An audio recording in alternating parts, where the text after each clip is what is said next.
Tatali ko doon sa gamaw bago mapatakin nyo. Oo. Para maluwang bagang batakan ng Ay. tiga gumaw. Oh. Meron ako nang yapak, baka meron dyan. Eh wala. Doon sa amin hirap. Yung mga bats may yapak. Hindi, patay ako ng tama. Hirap pang namin wala. Ay, tatali sa gamaw. Tatali mo sa gabaw para maluwang batakin niya. Yan, muna to. Pag maluwang niya batakin, ang lobit, patulong din naman ako napapakin.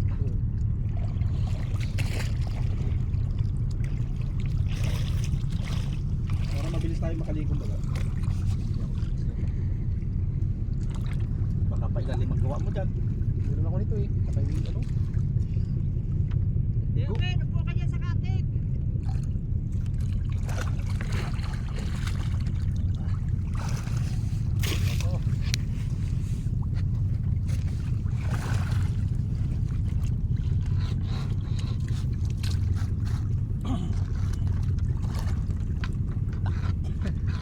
Hindi, harsa. Hindi ata marunong dyan ito at.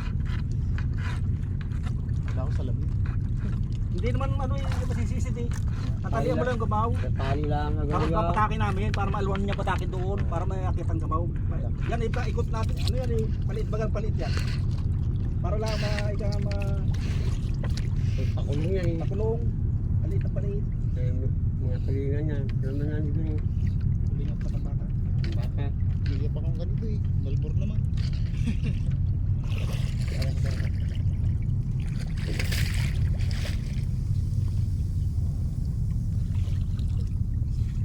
Tatanggal. Yan, basta na kaya. Yan. Sisirin mo baka lumalali na tayo. Lubog na pa tayo. Ano yan, natatanggal. Mano-mano ko lang. Hindi na, hindi ko nagagamitin yun.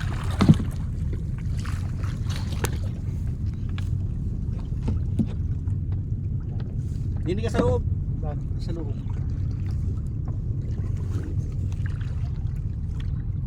Mga bibila ka lang mga karulos mo mga 5 dipaan yung 10. Ano? 5 dipa, tali. Papatakin naman namin ng tali. Para maaluan dyan.